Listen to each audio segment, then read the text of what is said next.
The following recording was created for the Essex Witches Community Heritage Project. The project's core aim was to explore and bring to life the stories of the witches of Essex and their trials and their treatment.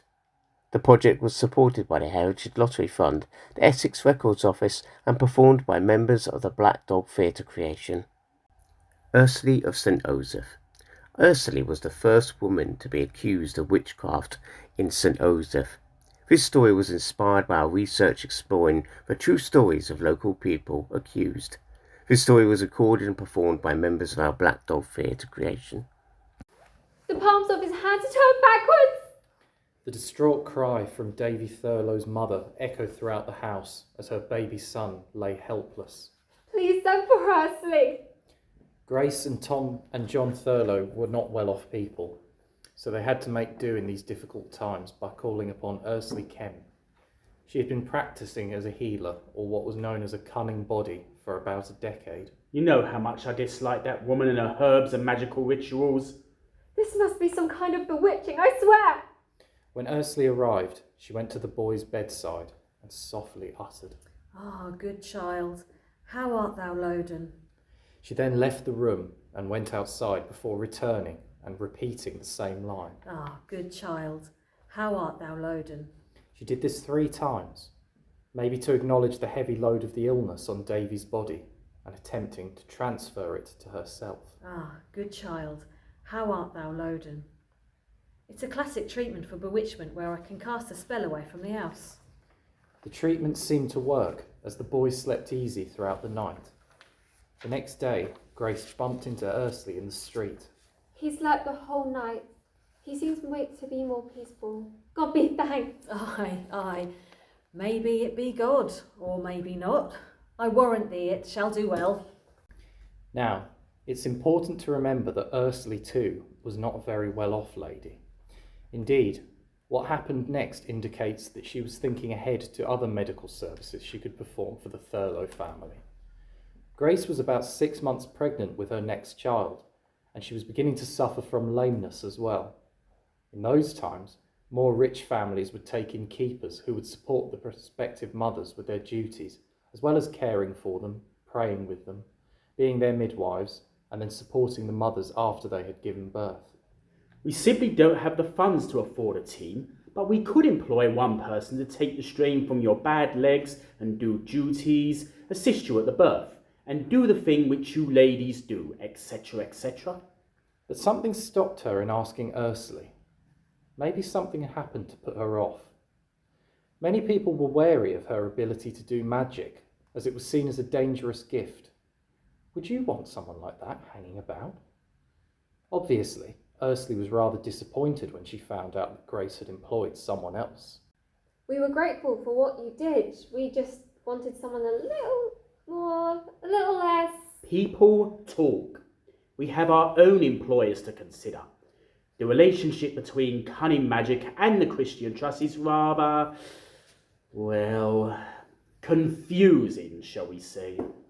There was also the fact that Ursley had a base, or bastard, child born out of wedlock. It simply wouldn't do. We cannot condone it. The child was called Thomas Rabbit and was 7 years old. They lived alone. His father was not around, and with Ursley was known as Ursley Grey as well as Ursley Kemp, so she obviously had more than one partner in her life. I'm not one to gossip, but before her sister-in-law had died, folks say that Ursley and her had a physical fight in Elliot's Heath, north of St Osyth. It was near to Clay Street, I believe. Apparently her sister-in-law had attacked Ursley more violently, lifting up her skirt in broad daylight, beating her about and the hips, calling her names such as witch and whore, the most undignified. And the rumours were true about her. I couldn't be associated with a person like that. The decision came to a crisis when Ursley found out and was hurt by the judgment. She stormed into the Thurlows' home and Grace's bedroom. "I was soon good enough when you were begging for my help when your Davy was lying on his deathbed." You have a reputation. "What gives you the right to judge when you don't know nothing about me other than from that Chinese whispers?" You have no right to storm in here uninvited, scaring me half to death. And why should you be scared of me? Because because of your magic and... I came here to speak to you from one mother to another, because like you, I have a mouth to feed. If I should continue, lame as I had done before, then I will find the means to know how it came. And I will creep upon my knees to complain of them, to have justice done upon them. Go on then, complain to the magistrate. If you complain about someone causing lameness, it'll be a good turn for me. So, go ahead. Take heed, Ursley, thou a naughty name. The word naughty was a lot worse then than it is regarded today. Being naughty was thoroughly wicked, without goodness. In her rage, Grace had accused her of witchcraft, and Ursley could not have misunderstood. How could you say such a thing? Though I could unwitch, I cannot witch, and I would do no harm on you or anyone. Let me kindly make you an offer. Send your new keeper away, and I'll show you a most valuable magic trick. There was a long silence between the two women. But after the moment had passed, Grace declined the offer, and Ursley was sent away. Grace and John's daughter, Joan, was born in early summer 1581, and soon after her birth, Grace said that Ursley fell out with her again. She felt that she should have been offered the role for looking after Joan while I was at work at Lord Darcy's place. I didn't trust her. Tragedy struck a few months after her birth when Joan fell out of the cradle and injured herself badly. She died 3 days after the fall. How could such a tragic death have occurred? Was the baby the victim of an assault? Or was her fall an accident? The cradle overturning on an uneven floor? Grace never explained. It maketh no matter, for she might have suffered me to have the keeping and nursing of it. Such evil. This verbal shrug seemed to the grieving mother to be a sign of great evil. Yet she did not immediately approach the magistrate to accuse Ursley of killing Joan. Yes, this is where this story is going. It took Grace until the very next Friday to make a formal accusation against Ursley. It was because she dared come to our door, uninvited, unsent for. She offered her services for 12 pence. I agreed, but I was only paying along with her. I never intended to. For 5 weeks, Grace was well again under Ursley's care. Her lameness disappeared. It only confirmed that what Grace had suspected all along, that Ursley was indeed a witch. I've come to ask for my money which I'm owed. I cannot pay you. I'm a poor needy woman. I have no money. Surprisingly, Ursley accepted the excuse. The villagers in St Osyth all knew of poverty and had realistic expectations. Instead, she asked Grace for a reward. May I have some cheese instead? I have none. You're playing tricks with me. I trusted you again and you've lied again. Mark my words, I will be even with you. Almost immediately, Grace's lameness returned. This time it spread. Some days she couldn't even get out of bed. Davy's sickness came back too. And that's when I did it. I went to the magistrates and complained about Ursley.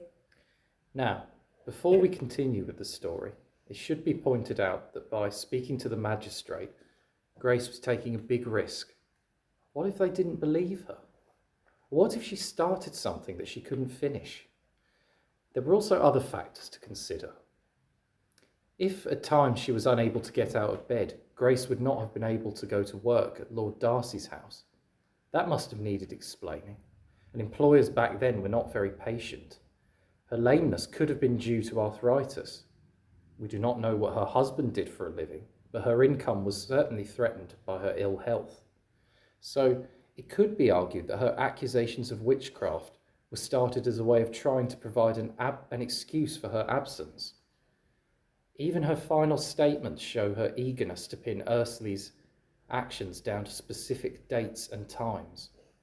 It is likely that Grace worked in the kitchen at Lord Darcy's house and may have been discussing her concerns for several months before speaking to the magistrate. She may have spoken to the cook or to the other servants too, all of which would have supported her, although Thomas, 3rd Baron Darcy, was not yet ready to take over the responsibility since his father's passing, and so there is no immediate formal support. So in came Thomas's older cousin, Brian Darcy. Brian Darcy was an active justice and was a magistrate himself looking for a mission, something to make himself known. He frequently visited St Osyth and he had a home of his own in the village. He was a man of business and had a clear head to seek out opportunity. He was also a man of the world and could easily talk the talk and persuade people to believe his intentions. Mark my words, Grace. I intend to make it my mission to get to the root of this complaint and rid this village of evil. I shall question all the witnesses in turn. Indeed, he did question them all, with an unusual zeal. It appears that you are not the only person to have considered complaining about Ursley. She's a heartless, naughty sort, the most evil being that ever I did see one. My name is Annis Leatherdoll. I had a falling out with Ursley Kemp. I should have known she was not a good person the moment I clapped eyes on her. I had that feeling, you see. You know the sort. When you go cold inside and you know something strange about them. It was after we quarrelled that it happened. My daughter Elizabeth became sick. It was witchcraft, I swear it. And it was that Ursley which cast the spell. I bet my life on it. Ursley had sent her son Thomas over to her house to ask if we could spare some scouring sand. The sand was usually ground from sandstone and was used generally for scrubbing and cleaning. In return, she offered to dye some clothing for me. I must admit I was rather rude. I had no interest in bartering with Ursley. She gave me that quibble inside my stomach. I said to my Richard, that woman ain't right. She's got a bad reputation. A naughty beast she is. A naughty, naughty beast. I didn't send her the sand, but I did send my Elizabeth out to give some sand to one of my other neighbours who needed some. It wasn't my fault that Ursley saw her do it. I knew that it was witchcraft the moment Elizabeth said that Ursley had murmured something as she passed her. It was a spell, I swear. She fell ill almost instantly, swelling around the belly and the bottom. It continued all through the winter months. I confronted Ursley about it. I wasn't the only one in the village to think it either. I found her by the spinning wheel in the house with another woman chatting, all pleasant they were. I told her that I had been forced by a cunning body which had told me that Ursley had bewitched my child. She had the cheek to deny it, and then accused me of lying about seeing another cunning woman. But I know the truth. I know what she is. Annis was so sure that Ursley had reacted suspiciously that she even asked the woman who had been sitting by the spinning wheel the whole time to be a witness to the conversation.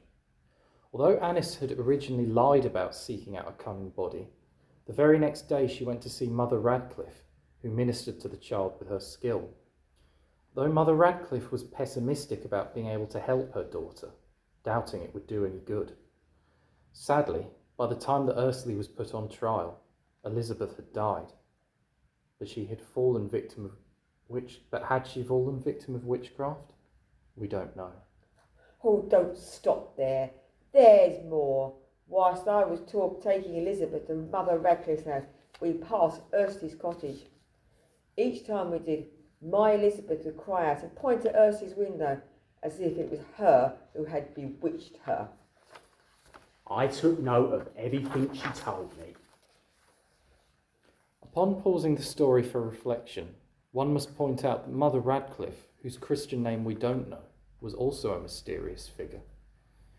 She may have or may not have implicated Ursley Kemp herself, but her skill and authority certainly empowered Annis to make her accusations. Mother Radcliffe also used herbal remedies and likely even used magic too. By the end of February, Brian had an earful of suspicious stories about Ursley from both Grace and Annis. So the next day he sent for Ursley himself to put the accusations to her.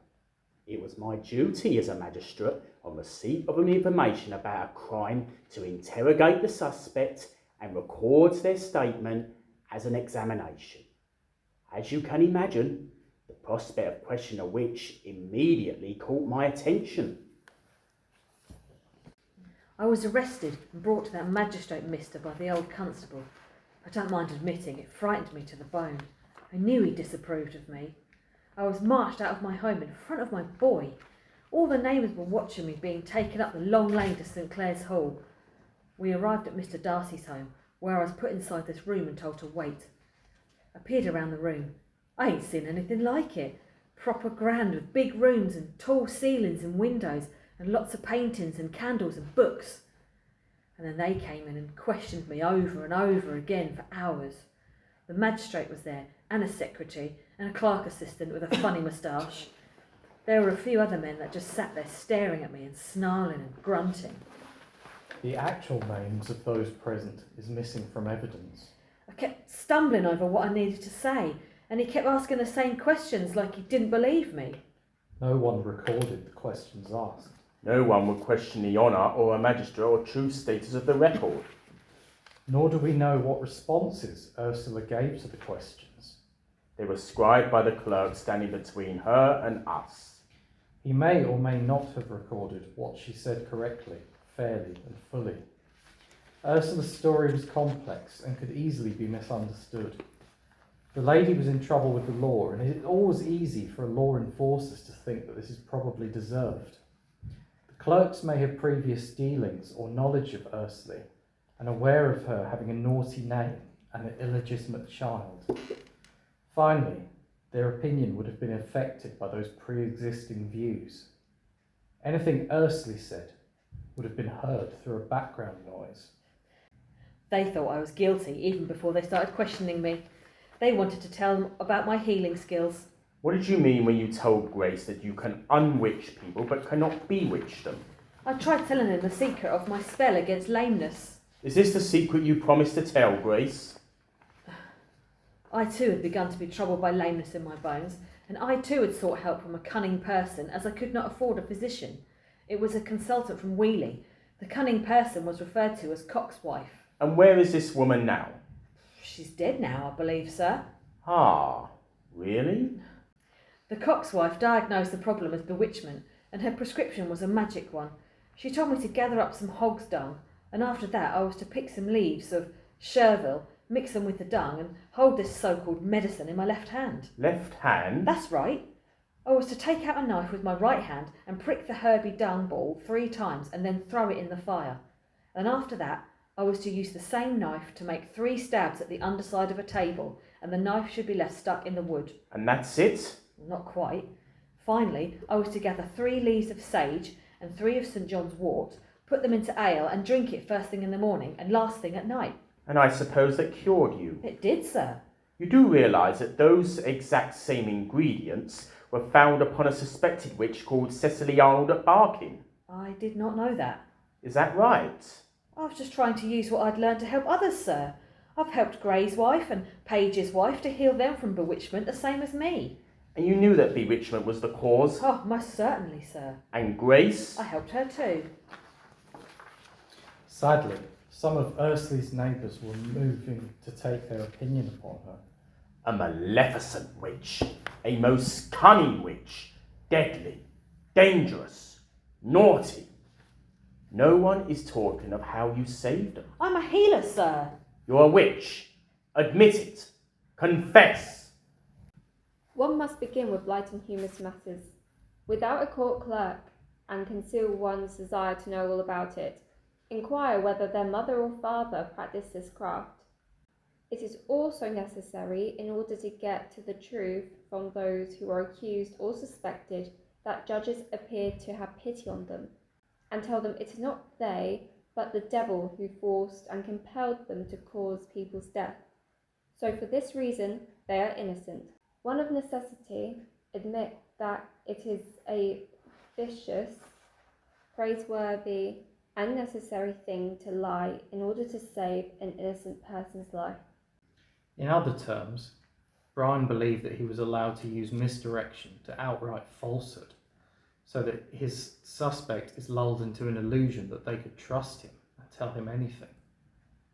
This was a turning point in the questioning of Ursley. He promised that if I was to speak plainly and confess the truth, then it would work in my favour and that I wouldn't get into trouble. I thought he was nice. I thought he cared. He gave me drinks, food, and seemed to listen. I even broke down and sobbed in front of him, and he offered comfort. I told him I had 4 spirits. 2 of these are male and killed people, and 2 were female and could hurt people, especially cause lameness and kill cattle. And what are the names of these spirits? Titty, a grey tomcat. Jack, a black tomcat. Pigeon, a black toad, and Tiffin, a white lamb. Cats. A toad. Indeed. I knew I'd said too much. I looked straight at him. He was like a hunter that had trapped his meal. I'm not a witch. Another strategy which Brian Darcy would come to frequently use was to use the accused children against them. In many cases he did so even before he questioned the accused and then redacted the evidence. In this case, he questioned Ursley's son, Thomas Rabbit. Thomas was still a young boy, only 8 years old in fact, and was probably not completely aware of the implications of his answers. He told of his mother's spirits and named them and described their shapes. You questioned my son. My mother has 4 several spirits. She gives them beer to drink and a white loaf or sometimes a cake to eat. At night, sometimes the spirits will come and suckle on blood on her arms. She has a friend called Alice Newman who also has the same spirits. Your son told us everything. So tell me, which spirits did you send to attack Grace Furlow and her family and Alice Leverdale's daughter Elizabeth? There was a long silence as Ursley looked down to the floor, broken and exhausted after hours of questioning and betrayal. Speak plainly and confess the truth, then it would work in my favour.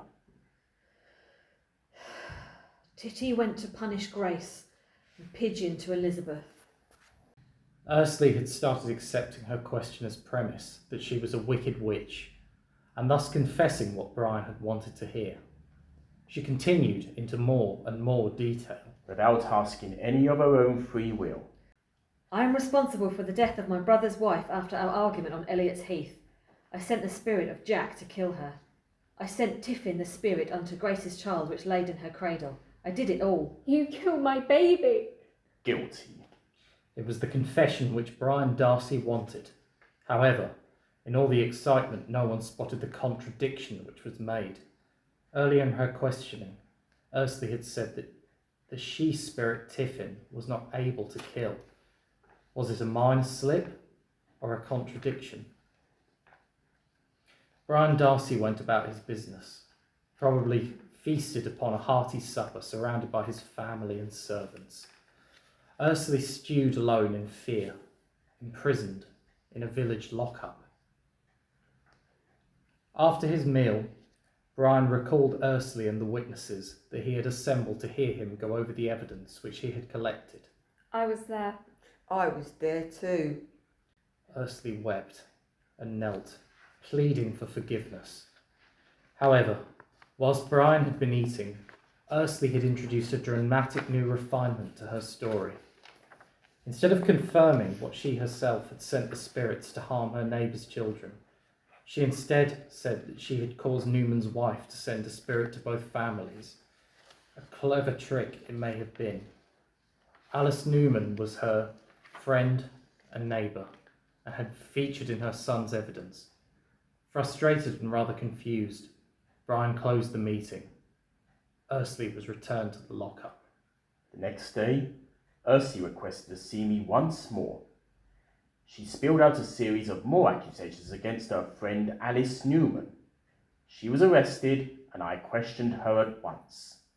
But she was a far more difficult suspect to break. She refused to confess. But I used trickery to overpower her resistance. I judged her character well and set up a trap to fall into, then seizing the opportunity and pushed her to confess her crimes. Both Ursley and Alice were imprisoned in the village until their trial. Ursley remained adamant until her death that she was innocent. I'm not a witch. I'm not a witch. I am not a witch. Under the agreement with the Heritage Lottery Fund, it is intended that all digital content featured in this project has been made under the guidance of the CC by 4.0 licensing. Thank you for listening.